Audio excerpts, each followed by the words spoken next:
am I?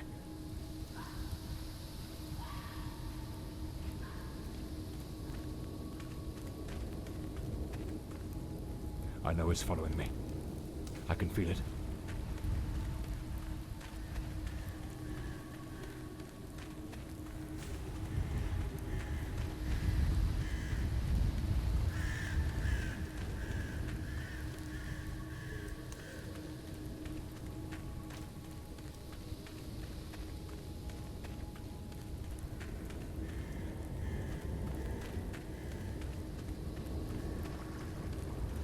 Sound.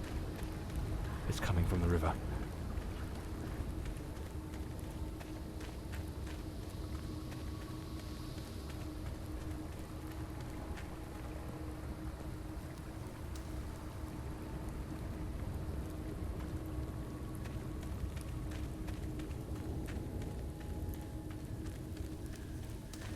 If it catches me, it will show no mercy.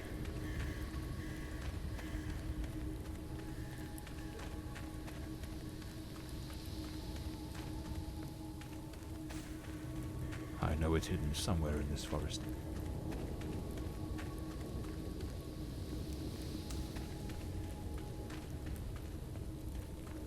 I should be able to see its light soon.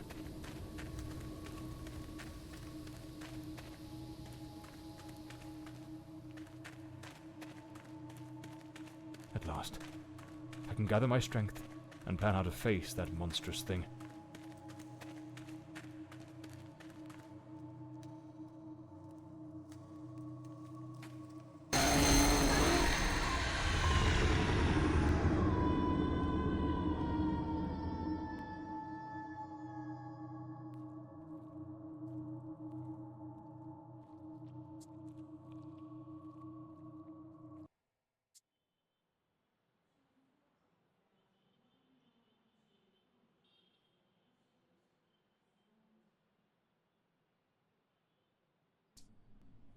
The name's John Morley, private detective, and today is a momentous day.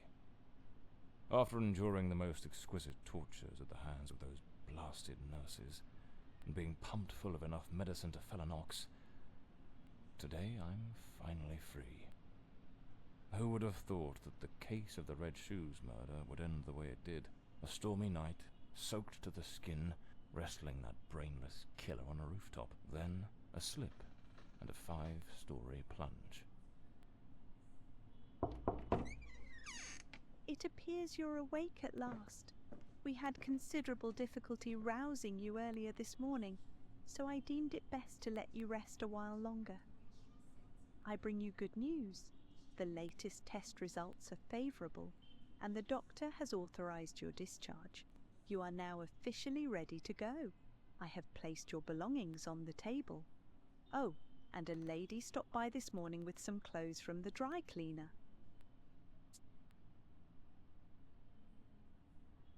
I've been having nightmares. The doctor has prescribed some medication that should help address any residual effects. This should assist in alleviating your nightmares. So I'm better now? Yes, you are much improved. Both your physical and psychological assessments have been satisfactory, and there are no impediments to your returning to your normal life. My belongings? I thought everything was already in the room. There are a few valuables and some coins we kept for safekeeping. They are in the box on the table.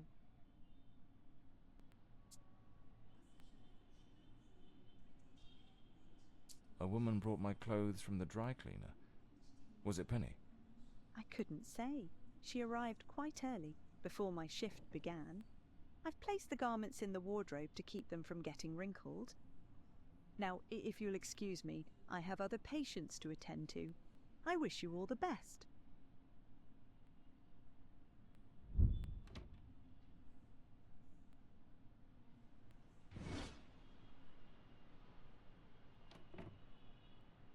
I usually use the Windsor knot. Looks brand new. Well structured. These do a fine job of hiding any belly. Can't complain about that. So the mystery woman who took my clothes to the cleaners was Penny after all. Seems she's still got a soft spot for me. Could there be a chance I might win her over? I should get myself a pair of derbies. Or brogues. They're much more comfortable. Besides, if I slipped, it was because of those story of my life. That's me, the bloodhound Morley.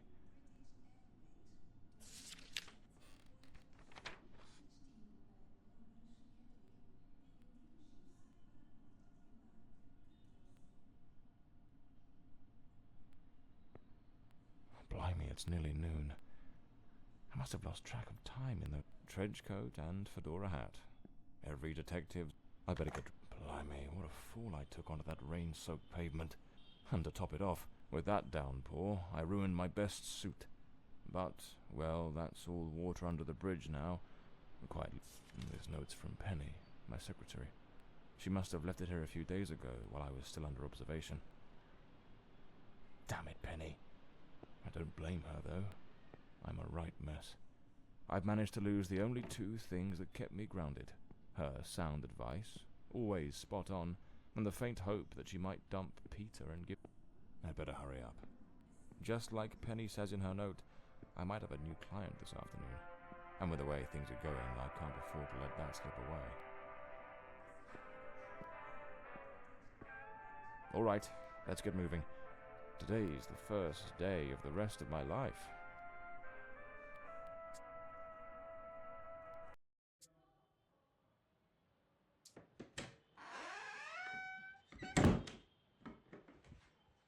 Back again. Feels like stepping into a forgotten paradise.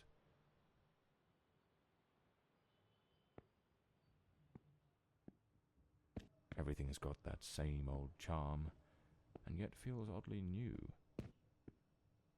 This hospital stint's given me a bit of a new outlook. Maybe I'll take it a shade easier from now on. Sticking to cases that don't demand it. Here they are. Penny's keys. Just like it says in her note.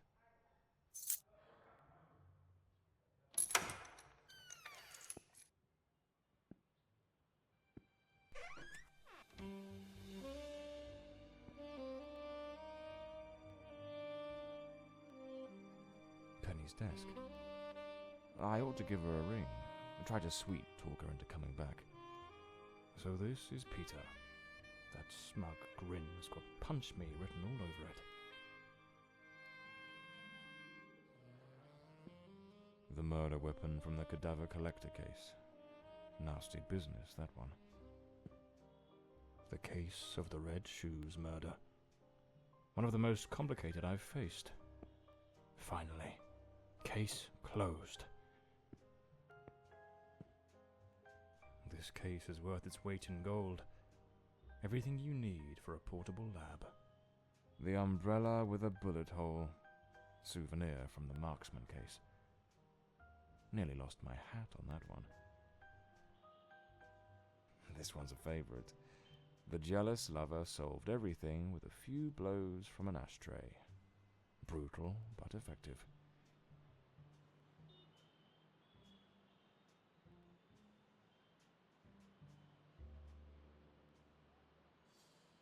My desk, strangely tidy.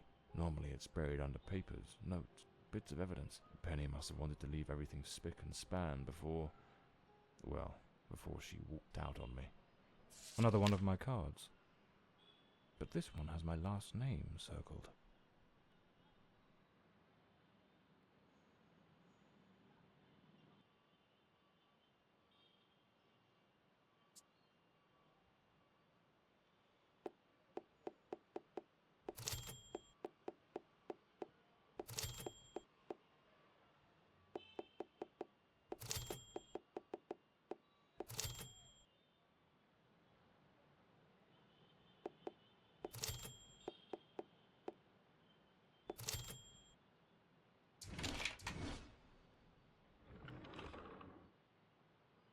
The Scarlet Page. I trust Penny didn't go snooping through my things while I was away. Oh, my apologies, madam. I didn't hear you come in. I was a bit distracted. Good afternoon, Mr. Morley. I trust your assistant informed you of my visit as promised. My apologies. I was rather engrossed and didn't notice your arrival. To whom do I owe the honour of this meeting? Lady Margaret Fordside, the 4th Countess of Bloomsbury. Lady Margaret, could you tell me what brings you here today? How can I assist you? I shall endeavour to be as candid as possible. 20 years ago, when my daughter was just 18, she was brutally murdered. It happened at our family estate, Bloomsbury Manor. Someone slipped into the house unnoticed, and upon reaching her room, delivered 5 fatal stab wounds to her chest, lungs, and heart. The police, eager to close the case, hastily blamed and condemned 2 violent thieves who clearly had nothing to do with her death. The investigation was closed, and justice was never served. I am prepared to offer you £30,000 if you take on this case, and a further £30,000 if you can solve it and bring the true killer to light. Tell me, Mr. Morley, will you accept this case? I understand your distress, Lady Fordside. But before I commit to anything, might I trouble you with a few questions? By all means, Mr. Morley. Ask whatever you must.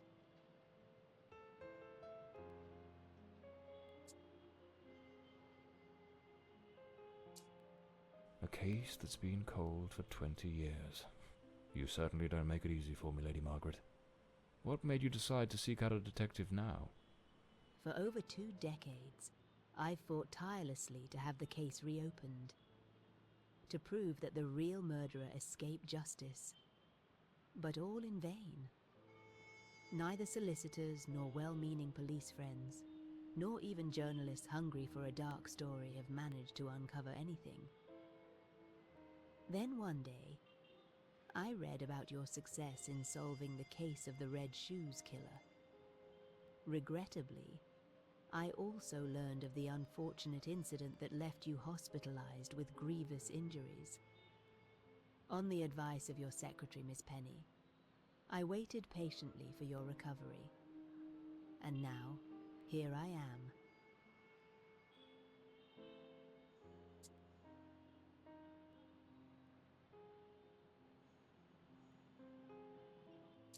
Tell me about Bloomsbury Manor. Do you still reside there?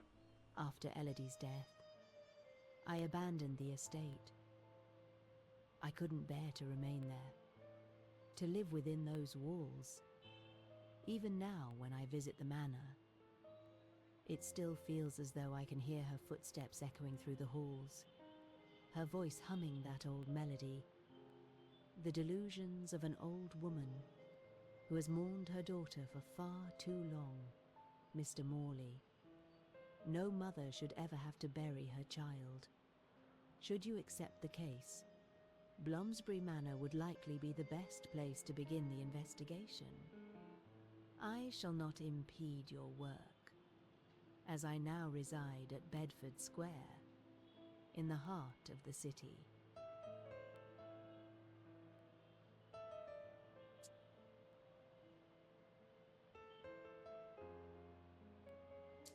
Tell me about the men the police arrested. Why are you so certain they weren't guilty? 2 days after the murder, the police arrested a pair of violent thieves who were terrorizing the county at the time. Though they swore their innocence in my daughter Elodie's death, their criminal record completely undermined their defense. Seizing the opportunity, the police locked them away for their other crimes, and the case was closed. But what has always struck me as suspicious is that nothing was stolen on the night my Elodie was killed. If those thieves were truly the culprits, why would they murder her and then leave without taking a single piece of silver? It doesn't add up, Mr. Morley.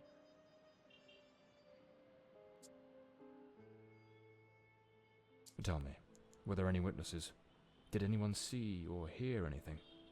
It happened at midnight. The house was practically empty at the time, with only a few servants and a guest who was sleeping in the west wing. I was the only one who might have heard something, as my room was next to hers. Unfortunately, I had taken a sleeping draught and fell into a deep slumber. It is a decision I shall regret for the rest of my days. Well, I believe I have all the information I need to get started. I accept the case, and will begin the investigation immediately. I'm pleased to hear that. My butler will bring you the £30,000 tomorrow morning. Now, if you'll excuse me, I have matters to attend to. Once you uncover the culprit, contact me at once, and I shall promptly deliver the remaining £30,000. Please, Mr. Morley, unravel this harrowing mystery that has tormented me for so long.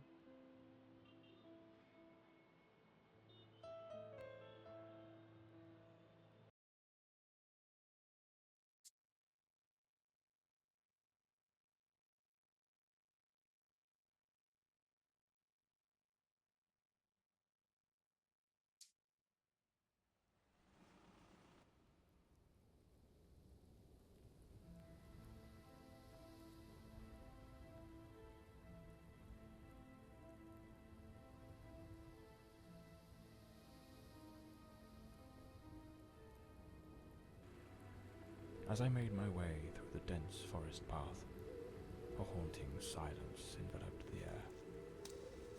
It was as though the very night of the crime still lingered here, shrouded in an eerie calm. The manor stood before me, its facade as inscrutable as the shadows that danced in the moonlight. Every step I took felt like a step deeper into the heart of a mystery that refused to be forgotten.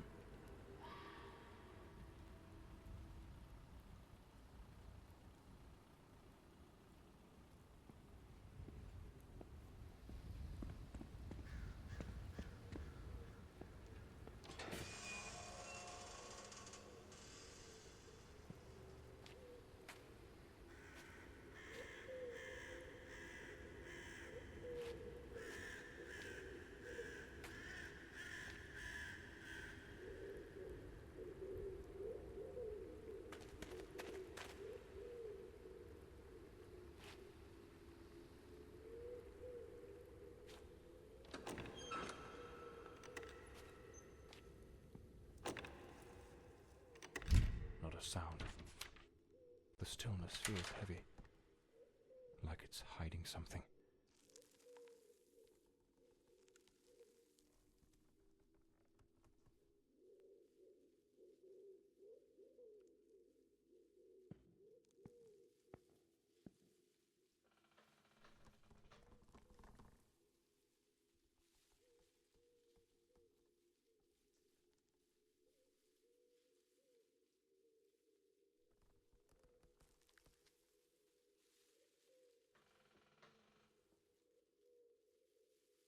It seems Elodie had a passion for art, but her style wasn't exactly well received. Disturbing from the looks of it.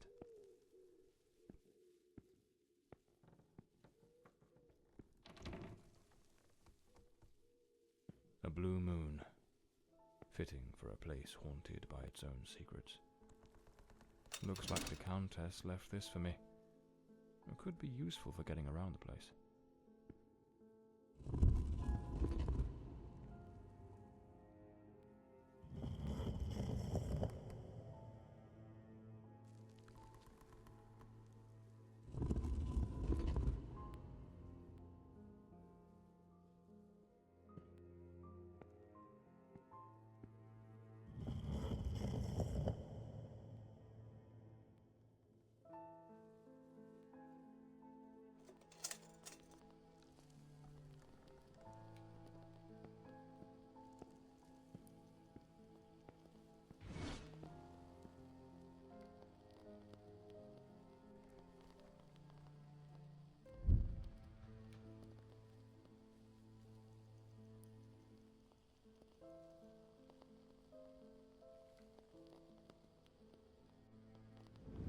So, the housekeeper left a note for the Countess, asking her to meet here on the day of the murder.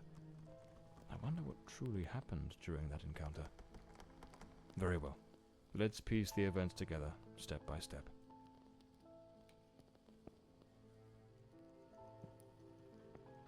A globe resting in a beautiful wooden stand.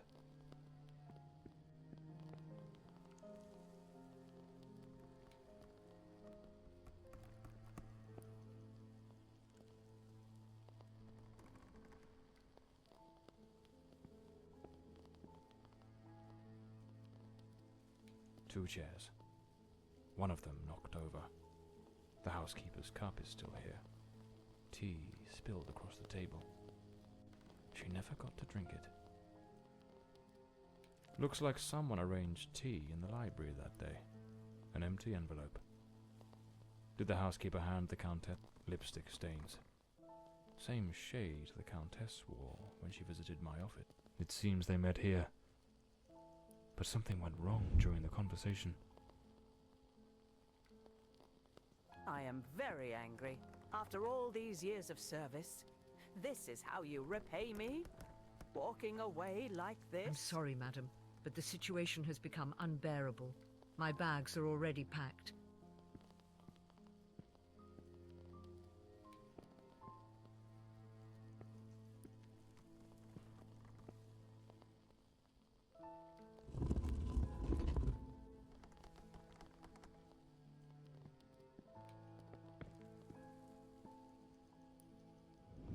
The Countess threw the housekeeper out in a fit of rage. In her haste, the housekeeper forgot one of her bags. What was it that unsettled the housekeeper enough to abandon her post so suddenly?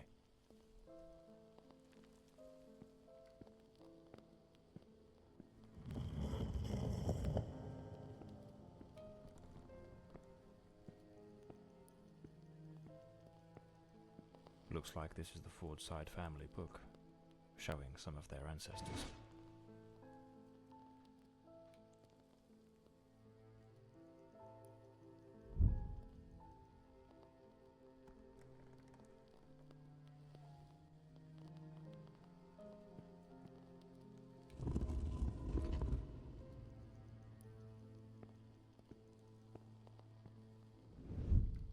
Lady Fordside, still seething, burned something in the fireplace.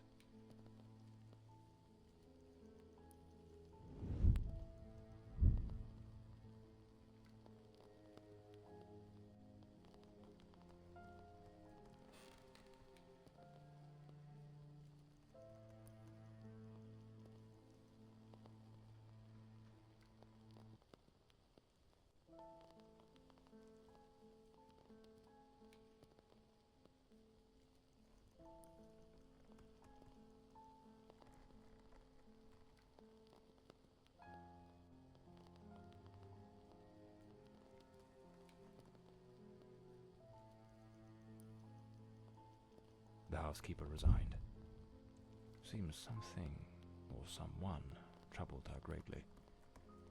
Enough to break the long-standing family tradition tying her to this place.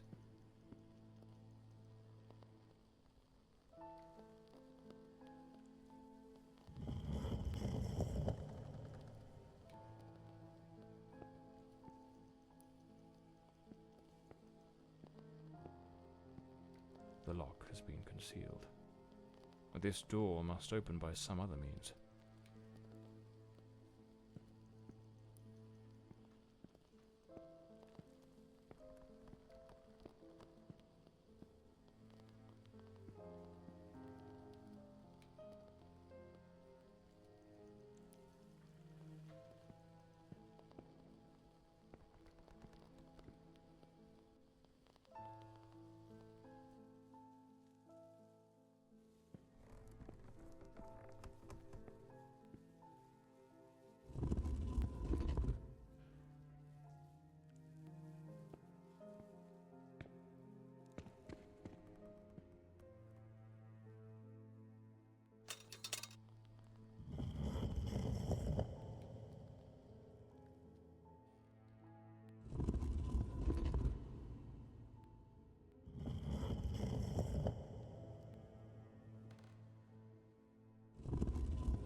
The door's chained up with a padlock. Looks like I'll need to find the key.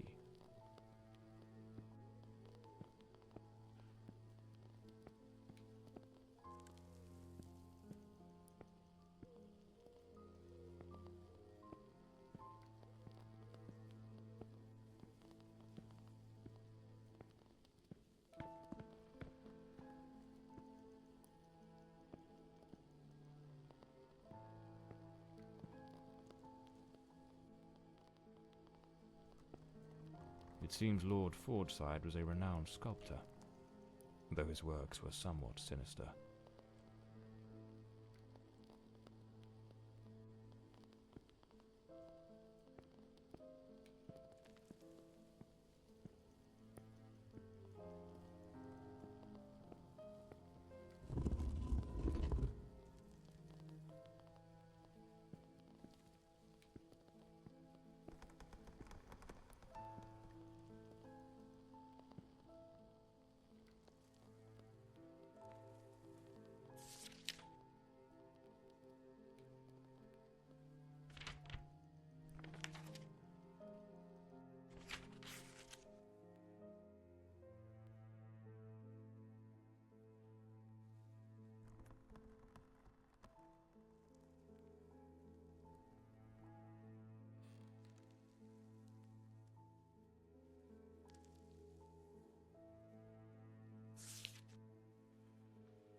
Another painting by Elodie. There's something deeply disturbing about her work.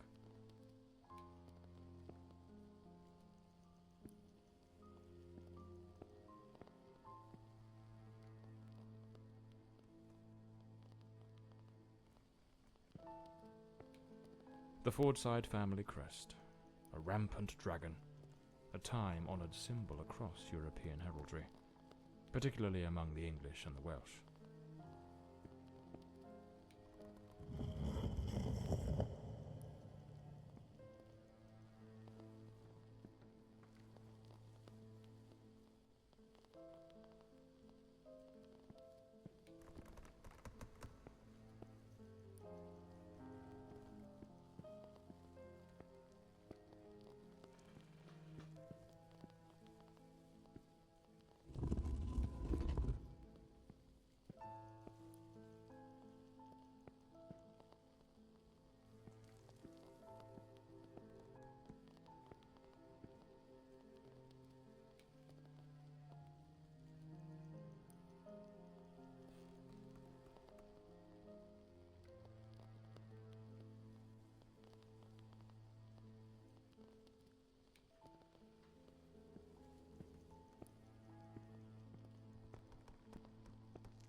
this painting.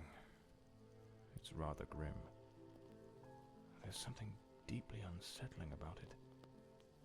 Almost like it carries a shadow of its own.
This must have been some sort of private study for the Countess.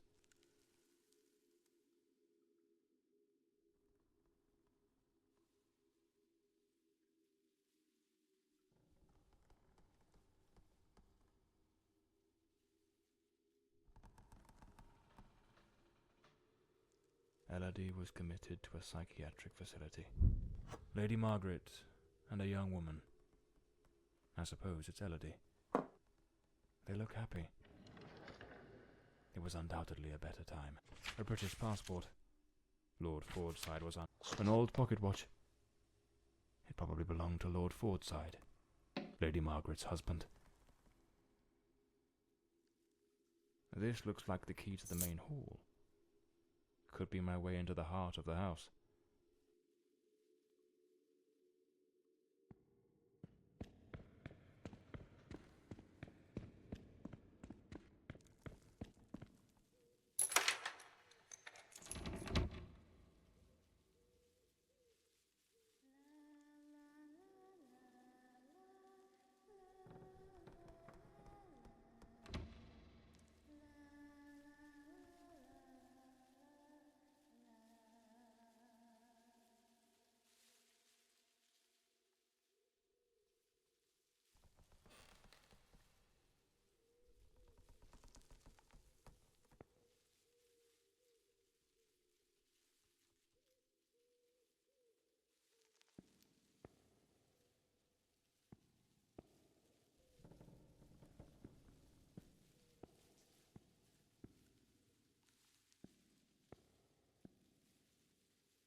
Here lies Elodie.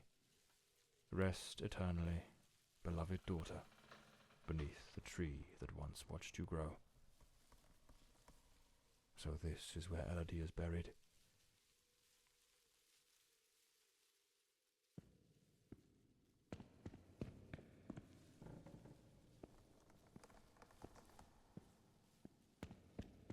Layers of dried oil paint, left untouched for 20 years. It's as if time stopped the moment Elodie laid down her brush. Looks like the last painting Elodie was working on was of a ship at sea. The whole gallery is filled with maritime references. She seemed quite obsessed with it. A man with his back turned, watching a ship. This door appears to lead out to the back garden. Locked with a padlock. I'll need to find the key. Looks like some sort of clue. Trace the tree's journey from birth to decay. Follow the path of the artist in a thoughtful display. Arrange the 4 stages and the door will obey. Unlock the path ahead as art lights your way.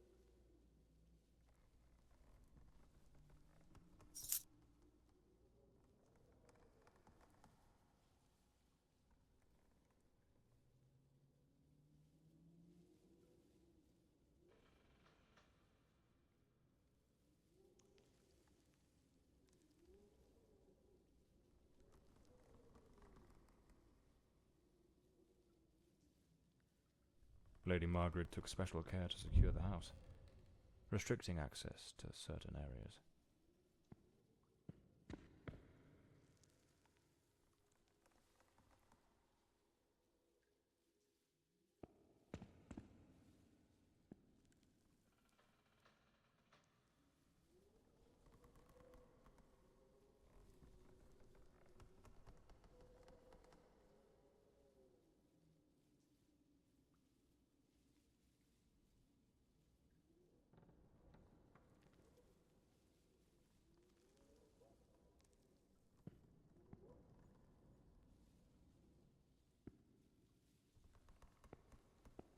A grand ship on the open sea.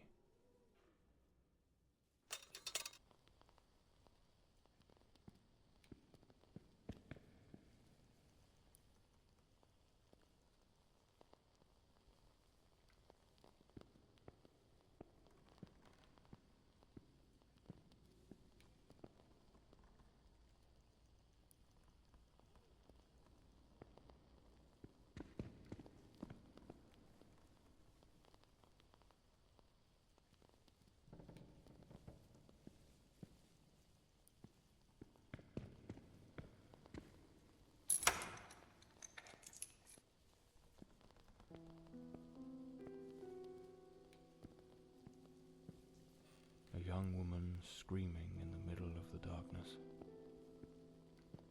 This looks like Elodie's diary. Let's see what her last entries reveal.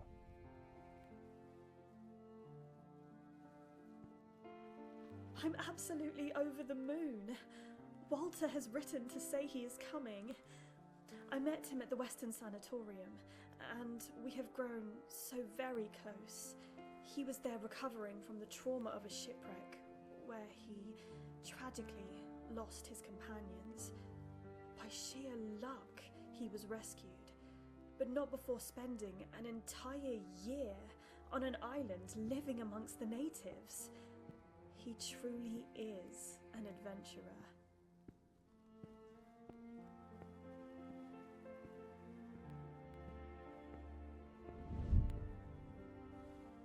I'm so happy.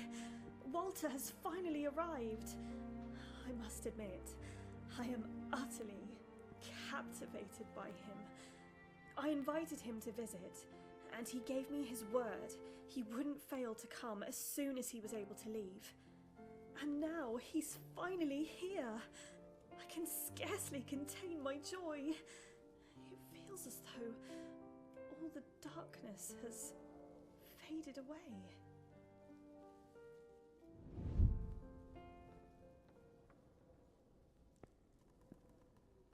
Oh, they looked so in love.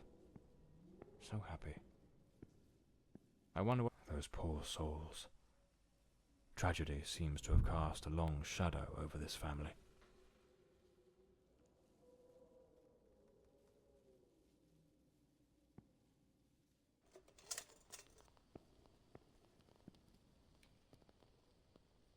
Locked, as expected. There's a metal engraving of a tree.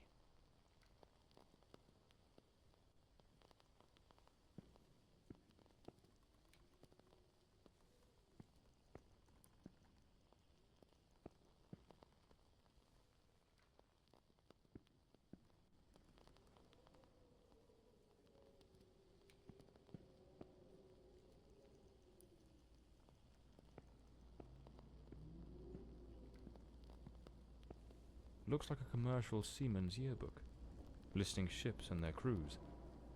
It's open to the pages under S. Damn it, it's not here. It's simply not here.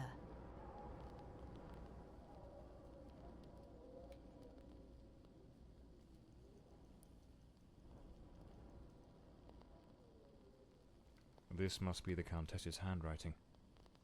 What was she searching for?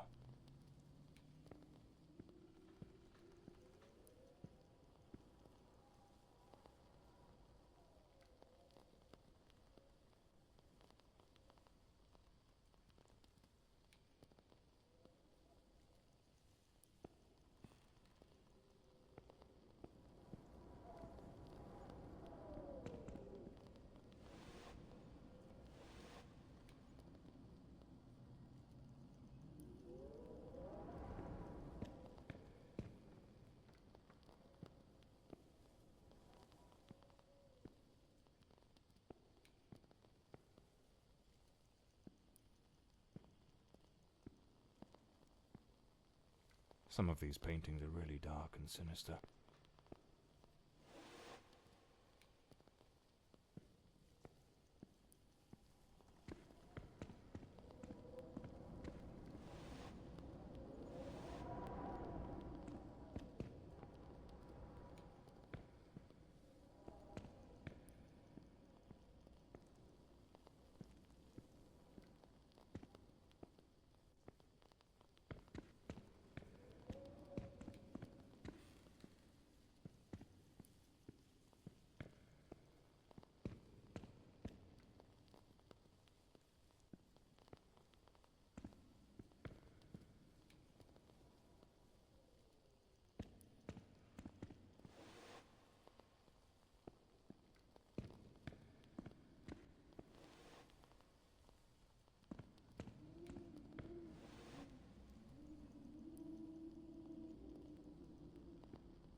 A boarded-up door. The access to the servants' quarters appears to be blocked for some reason. Something definitely happened here. Was it a struggle? Some of these tools have been bent, likely trampled over. A silver knife is missing, and it's nowhere to be found. Likely taken by the same person who caused all this destruction.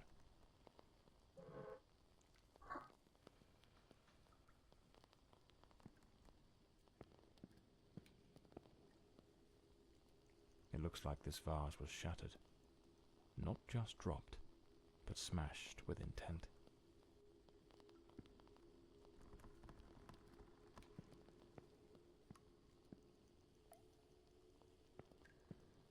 These broken chairs.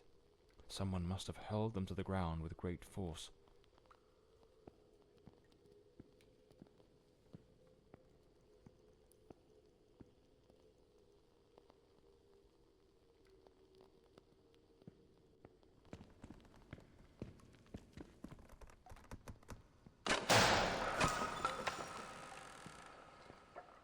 Looks like the crowbar is broken. A good way to motivate the staff.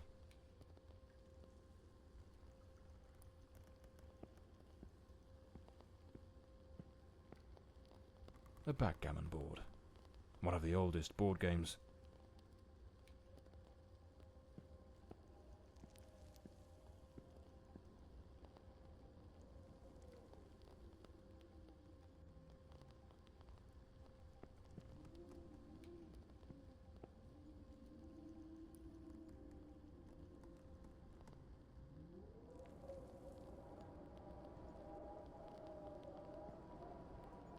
Miss Marva apparently knew her way around the tarot. What a dreadful spread, and what a chilling omen it revealed. Evil approaches. It will bring death, and lay ruin to the house and all who dwell within.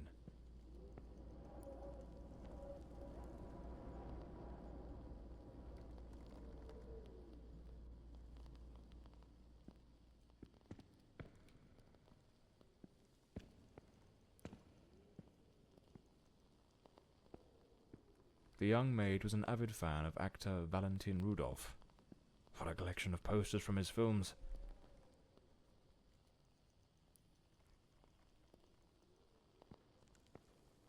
A doll pierced with an awl. A warning? No doubt. This is the cook's room.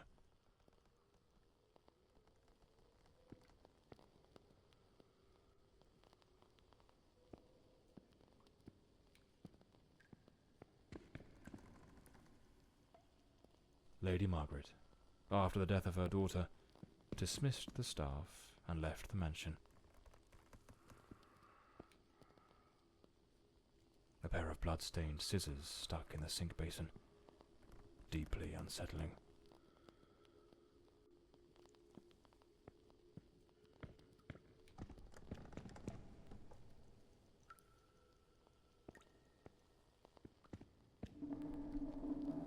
Is there someone else in the house?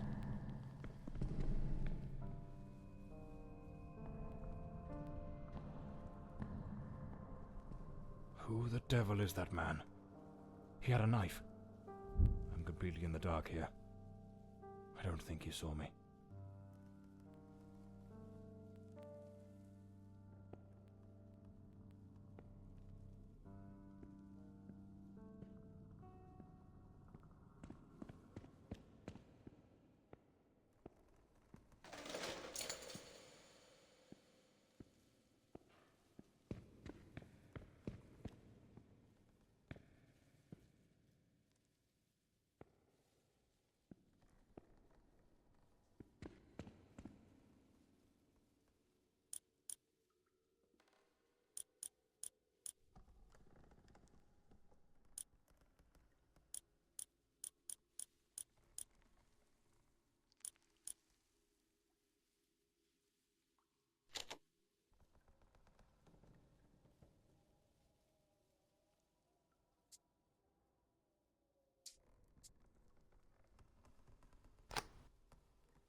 Another boarded-up door.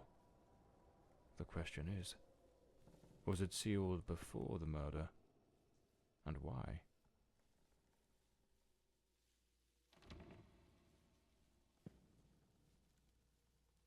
This must be Walter Brandon's room. The diary of Walter Brandon. Perhaps it holds some clues about who he was, and what his involvement in this case might be.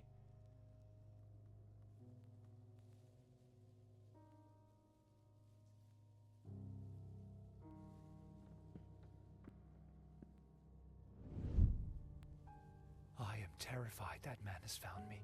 I fear something dreadful is about to happen. Tonight as I awoke, I saw him, standing at the foot of my bed. I could not make out his face, but his knife. The gleam of its blade shone in the darkness. I sprang up suddenly, determined to confront this stranger. Grabbing the heavy candlestick from the nightstand, I hurled it with all my strength. He vanished into the dark. What on earth happened? Did Walter also see the mysterious man with the knife? It's absurd. This occurred 20 years ago. Surely that man can't still be lurking about. Can he? An empty bottle. It smells of good rum. A compass and a sextant. Tools of a sailor.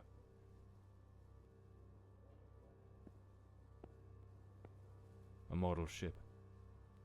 Mr. Brandon must have felt a deep yearning for the sea.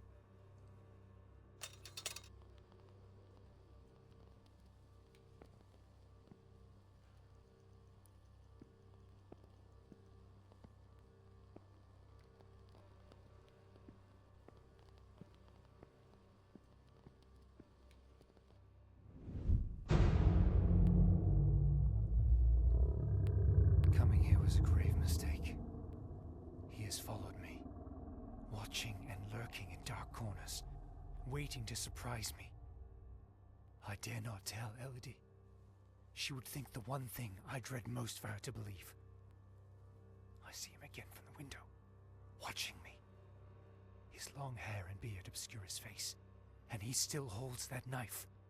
He means to kill me.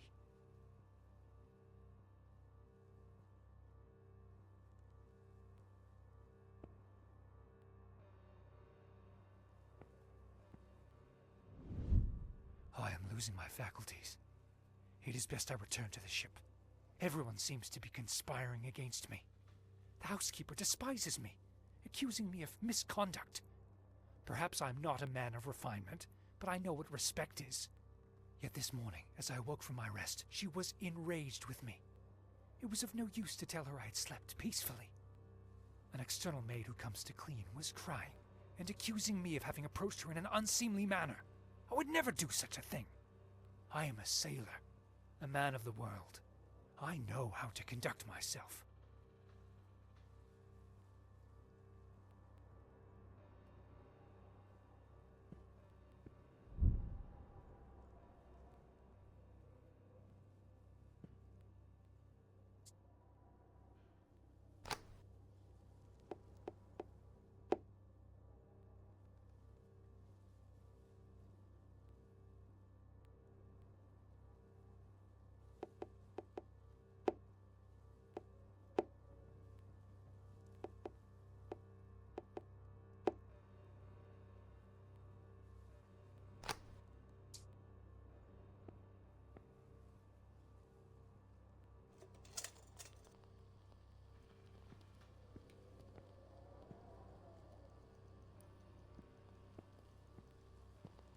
The last entry in the diary, dated the very night of the murder. My beloved Elodie, why can you not believe this poor sailor who only wishes to love you? I have left everything behind. My ship, the sea, all my world, just to be by your side as you asked me to. Damn it. I can hear the man with the knife coming up the stairs from the hall. I need to hide. Walter was terrified. What in the devil was happening here? It seems this trunk was all Walter owned. I should take a look at it. A photograph of Elodie. No doubt Walter cared for her deeply.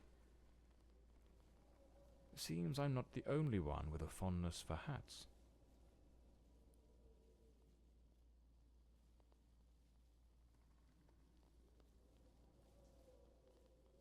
Looks like the key to the back garden. I better head back to the staircase gallery. Pretty sure I saw a door to the outside there.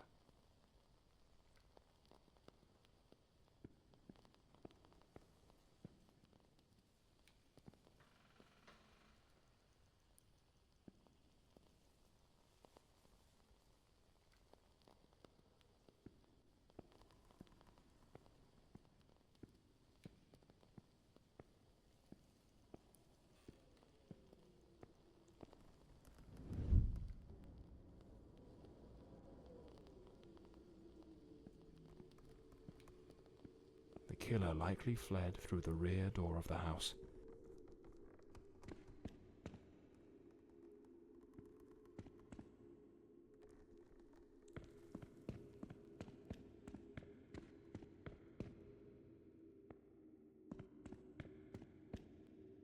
At that old fountain in the garden, now little more than a basin of stagnant water, one can still make out the faint impressions of bloodied hands. It seems almost certain the killer stopped here, in a hurried attempt to wash away some of the blood spattered across his body.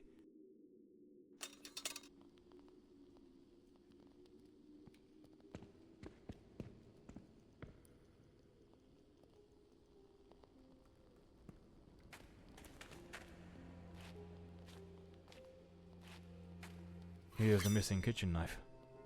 Undoubtedly the murder weapon.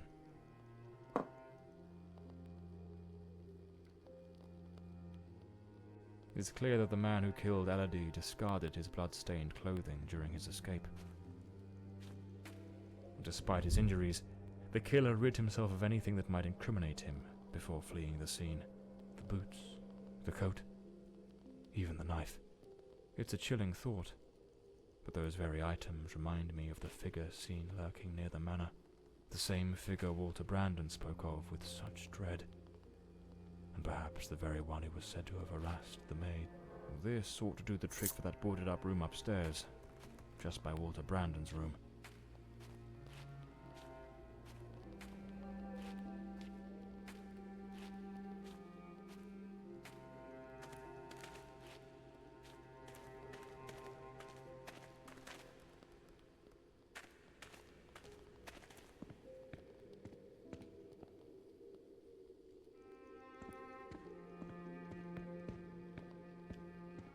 The gate still bears the macabre traces of that old tragedy, like a silent witness, pointing to the path taken by that murderous beast as he fled.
Unlabeled liquor bottles. The damp and the passing years have likely worn away whatever once marked them. There's a distinct scent. A sharpening wheel. Lord Fordside likely crafted his own chisels.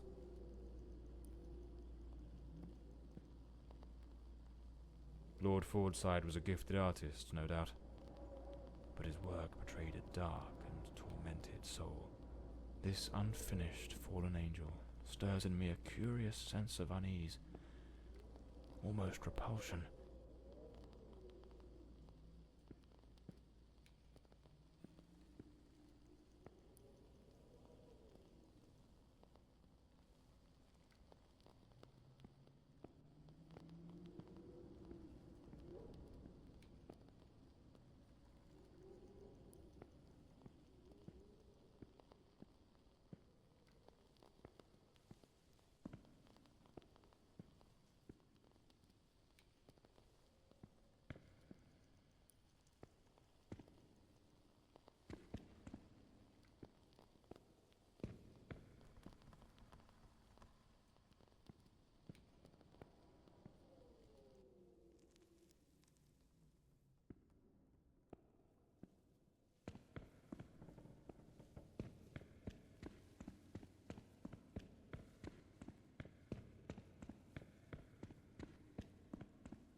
is locked. I'll need to find the key.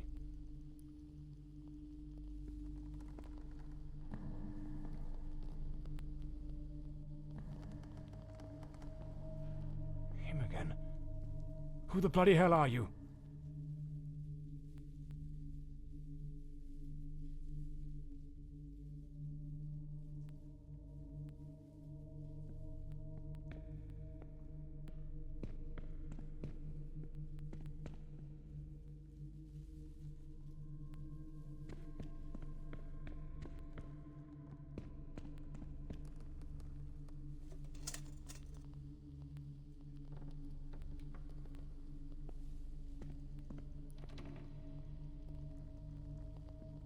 This room looks like it belongs to a woman.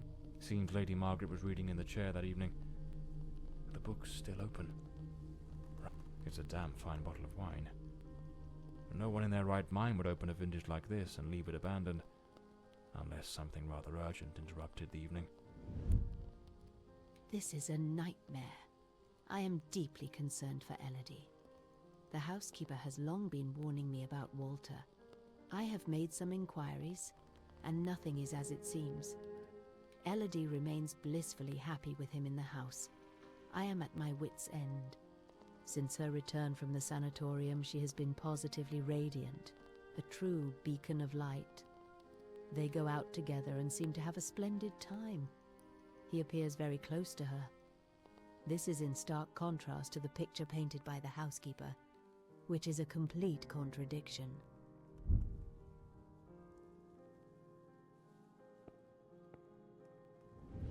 Last night I heard him scream.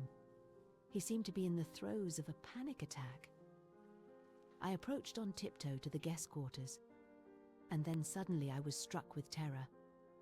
An insane, maniacal laughter echoed through the night. It did not sound like him. The following morning, Walter and Elodie went out to... The bed is made. The Countess hadn't yet gone to bed on the night of the murder.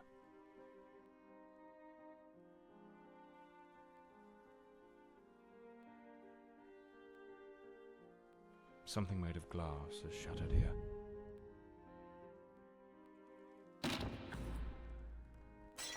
Oh my God, what is that noise? It's coming from Elodie's room.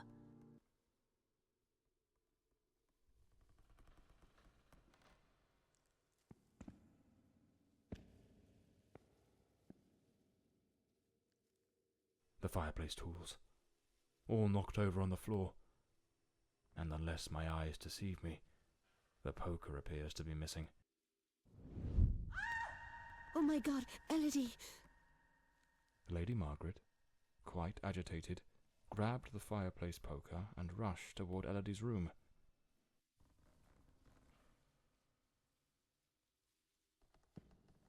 I should finish gathering all the clues from the Countess's room before exploring other parts of the house.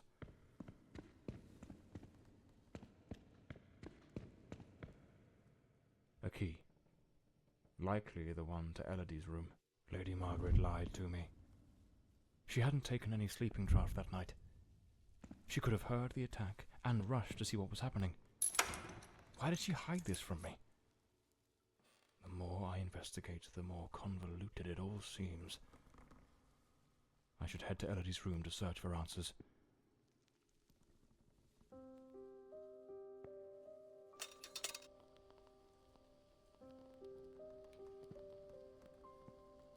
There was a struggle here, clear as day. Not a clean break-in. The killer wasn't subtle.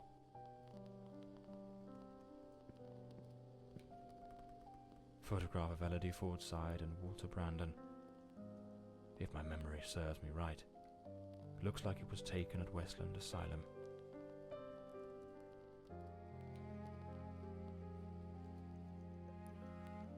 A rag doll, tossed on the floor.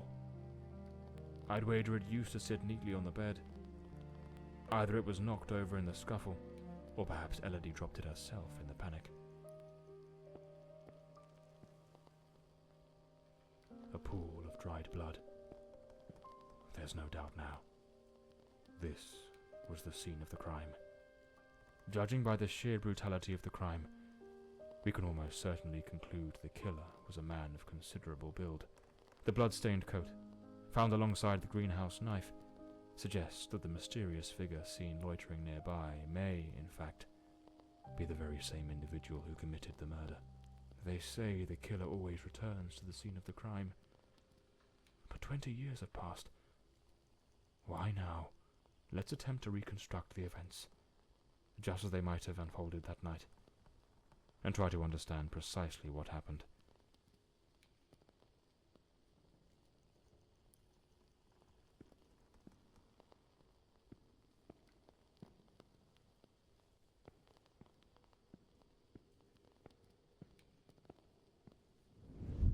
A teacup on the bedside table. Elodie must have lain down that night, perhaps already drifting to sleep.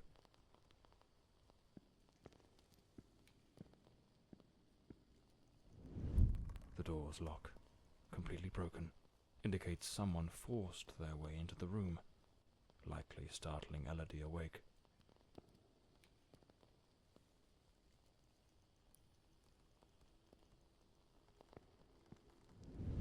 Elodie tried to flee, but the killer cornered her near the vanity. She lost her balance and fell, breaking the dresser and chair.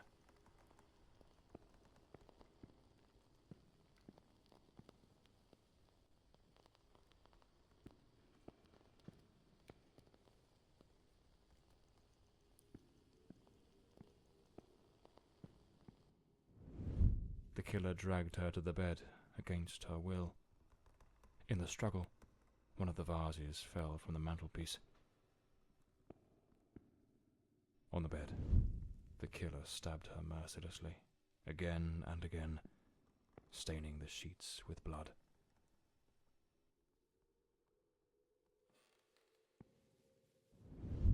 That's when Lady Margaret arrived, striking the killer with the fireplace poker, knocking him away from Elodie.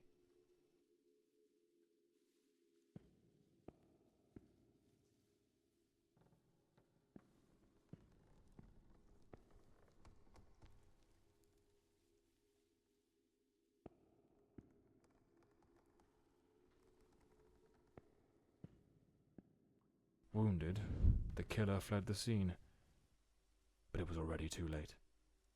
Elodie was already dead.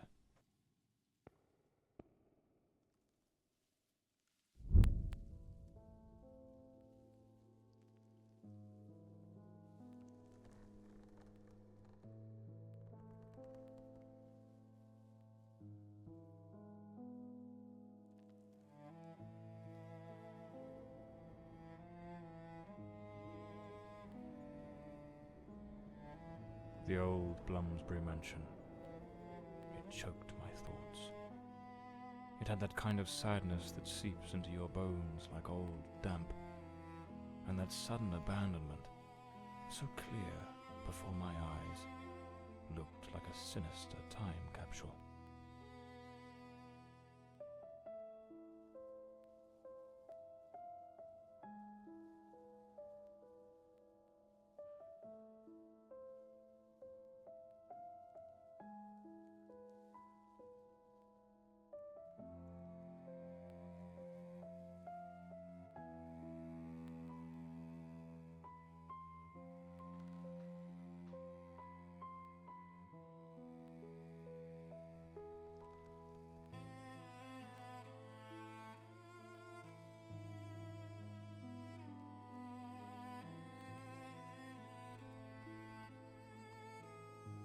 One thing was certain.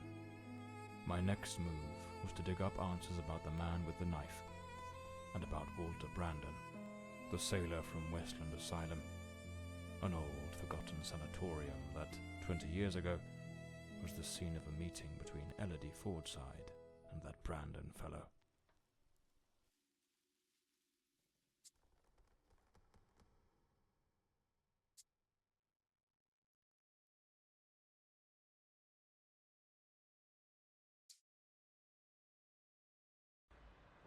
It was an ungodly hour when my battered car crept along the winding, shadowed road leading to Westland Asylum.